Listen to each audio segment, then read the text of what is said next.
We're back with Manti Te'o. He's back on Good Morning Football. Good morning, Manti. Good morning, guys. Good morning, man. Yo, what up, bud? What's up, brother? Happy Aloha Friday, everybody. I told you Aloha yesterday Friday. Yeah. I was going to come in with my Aloha wear. Yeah. Happy Yes. Aloha Friday to my Good Morning Football. Thank Yeah. you. Yeah, it looks Thank you. good, too, man. That green color looks good on you, Thank too. you. You know, again, my wife, I had a tan one. She said it blends too much with your skin. She's like, you need to go a little darker. So I was like, I'm with it. What's her name? Jovi. She's got taste. Jovi got some does. taste. You I'm bring smart. your stuff out. She says, no, I can do you one better. She sends you back in, and then she gets you right. Yes, you know, they say happy wife, happy life. I was like, yes, ma'am. I went, changed, came back out. She's like, better. Let's go. All right. You don't have to tell us when you pick your own outfit. You don't have to let us When he know. graduates. Yeah. Yeah, Well, when he you see graduates just the that. plain black tee on with some gym That's you. shorts, that's me. That's you. Okay. That's me. That's easy. All right, cool. So, Manti, we were on yesterday for just a baby segment, a baby part of team. And now you're here for 3 hours. So, Manti, you played 8 seasons in the NFL. But here's the thing. What I remember you as is your Notre Dame time, what a lot of you remember you as. You played in a national championship against Alabama. Yeah. What happened that day? Ooh. Thank you, Jamie, for bringing. Walk Thank us you. through that experience. Thank you for bringing up a very dark moment in my history. I do remember this. We were playing at the Hard Rock Cafe Stadium, Miami Dolphins Stadium. And for people that don't know anything about that stadium, there's only one tunnel. So both teams come out of the tunnel. We were the #1 ranked team in the country that year, so we're the home team. We came out of our locker room first. Alabama hadn't come out of their locker room yet. So everybody stopped us at the tunnel and said, hey, you have to wait. You have to wait until Alabama comes out. Wow. So I'm one of the captains. I'm in front of all my guys. Alabama hasn't come out yet. My guys are hyped. They're loud. They're doing their thing, right? And when I'm in game day mode, I see things, but I don't. I'm kind of just in my own little zone. Alabama's locker room door opens and they start running out, right? And they're going out. And I do remember this very vividly. My soon-to-be teammate, DJ Fluker, and Chance Warmack come running out of the locker room with their jerseys. Tucked underneath. No, it's up. Their big bellies are out. Oh. And they have their fours up. And I remember DJ going by and saying, womp, womp, womp, womp. And I remember vividly remembering the silence behind me. And I kind of glanced back at my teammates, and the eyes on them were so large, I knew at that time, I was like, all right, this is going to be a long day. Oh, no. To my guys' credit, they never flinched. But let me tell you guys, when we played the Alabama team in 2013, there was a difference. There was a difference with those Bama boys, I will say that. And obviously the game didn't end the way we wanted it to. We got Hammered. We got hammered. Yeah, hammered. And I try to erase it from my mind, but thanks, Jamie. No, it replays. I wanted to rip the Band-Aid off, I guess. I don't know. I feel terribly. Because we all have we're so lucky that we get people like this at the table. And it's like football vomit on them. Like, oh, just tell me about this, please. Like, because I'm so curious about it. But for you to take it all the way back to before the game even started is remarkable for you to have that sense. That's the beauty about football, though. I strongly believe that on the defensive side of the football, there is a fear factor. And that's where some of these rules that we're kind of implementing now, it kind of takes that away from the defensive player. For somebody like me, who I'm not that fast, but the only way that I can make a 4-3 player run slower is if on his mind when he's running that drag route, he's like, I better watch out for that Mike linebacker that's waiting for me. You know, you talk about Tom Brady. Tom Brady has said this many times. When he's played Ray Lewis and the Ravens, he had to account for 52 in the middle. He knew that a lot of their plays across the middle were out of the playbook. And so those type of feelings, those type of interactions, that's what I miss about the game of football. And when we ran out there in 2013, there was definitely a pre-game intimidation factor that I wasn't used to being on that end of that factor. I was used to being the one when our team came out, we was the intimidators. But that day it was like, okay, this is a little different. Yeah. Well, if anyone doesn't remember the game really well, it's very possible you turn it off in the second half. Sorry, Manti. This is one of these Nick Saban, A.J. McCarron teams, but they got Amari Cooper's on this team. C.J. Mosley is on this team. They got the guys that you know. But here's what I think is interesting, Manti, is we just showed this amazing video of you walking out. You guys were no babe in the woods. Like, you guys have been in a bunch of big games. This is a very high-profile Notre Dame team. It's on national television every single week. They have a Heisman finalist at linebacker. What was the difference? Because you've been against big teams, big opponents, big stadiums. Why was the Alabama so different from anybody else that you'd played and beaten that year? Well, I think there's a difference between Nick Saban team during the season and a Nick Saban team that has 3 weeks to prepare for you.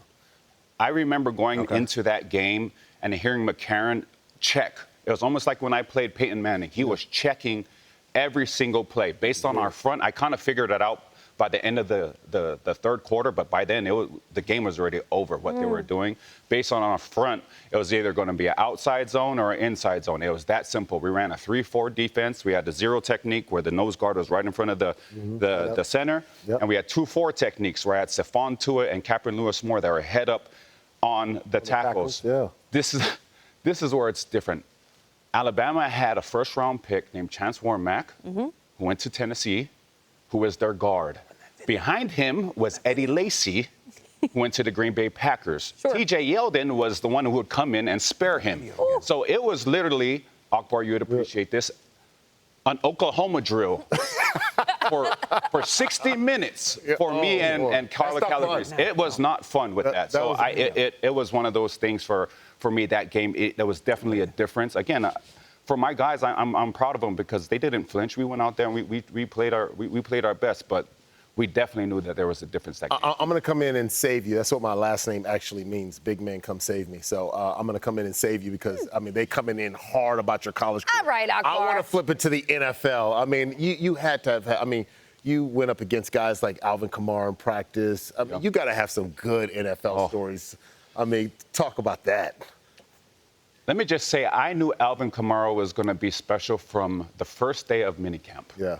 And I might have to get up and demonstrate this because it's going to be one of those. Let's do it. What do you Let's do it. What you got? It's my first. Let me preface this. Okay. It was my first day. It was my first year with the Saints. It was my first year. Okay.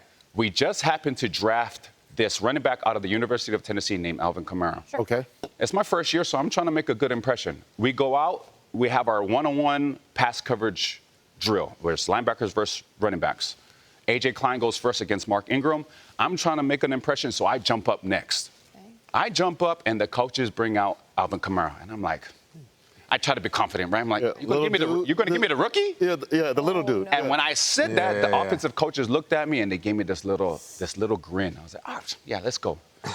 The number one thing you want to do, at least what we're taught, is to close distance. Distance isn't your friend for a Mike linebacker and a running back. You got to close that distance as fast as you can.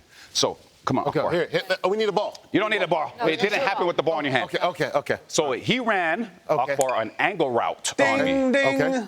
So when I was approaching the line of scrimmage this way, Alvin crossed my space so smooth and so fast. But he hit you with the... He hit me. He just went this way. Now, ladies and gentlemen, football is a game of split-second decisions. Okay. At this moment, I'm facing this way. Ooh. What I should have done was rotate towards Alvin this way. What I did instead was I rotated this way. Unbeknownst to me, for obvious reasons, Alvin actually cut back out this way. And by the time I was facing the quarterback, Alvin was catching the ball in the flat. I played it off like a Gito. I went over to Alvin. I was like, hey, Rook, that was a good route, bro. Good work, bro. I'm going to keep working with you. That was when I knew that before there was ever all of those AK highlights his rookie year and throughout his career, I knew that this kid was going to be somebody special, and he continues to be that. And he's somebody that I hope that the New Orleans Saints don't use him to block like how they were using him last year. That's the worst thing you do with him. That's not what he's going to make the Hall of Fame for. He's going to make the Hall of Fame. Is he a trash talker? Is he a trash talker? He's very quiet. Is he? Let me tell you, when AK's way of trash talking is when he has that grill in his mouth and he just smiles at you while he's scoring a touchdown. That's AK, one of the most prolific, one of the most dynamic running backs in the NFL. I compare him and Christian McCaffrey. I played against both of them. In the backfield, it is impossible to guard them. Wow. You, what about a psychological warfare, though, Manti? You gave us a little taste of you playing Mike linebacker and looking at Peyton Manning under center. What's that experience like? Take us in. So we had a segment on here a few days ago. We did Oblique, right?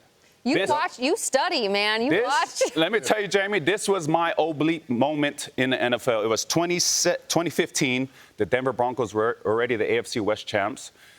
And it was the last game of that season. We were already eliminated from the playoffs. But Peyton Manning got hurt that year.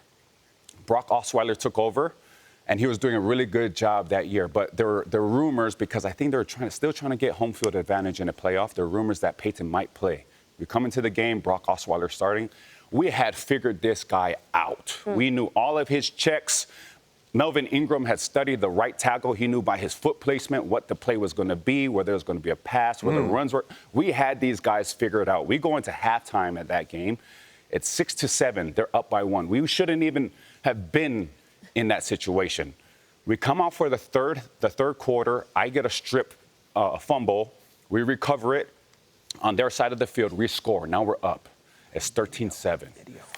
During that TV timeout, we're waiting for a kickoff. We see number 18 over there. He's just warming up. Oh, no. The crowd starts getting hype. We start getting hype. We're like, okay, now it's going to be a game. Let's go. Like, the man is coming. Let's go. We get to it, ladies and gentlemen, it took 6 plays for them to score a touchdown. Now, on this play, Peyton, as you can see, he's checking plays. I check, Peyton checks. And the rule on defense is you can only check once. Okay. You can't check again. There's too many moving parts. So Peyton checks, I checked. He looked at me, he said, can. And in football terms, that means screw the play, we're gonna check again.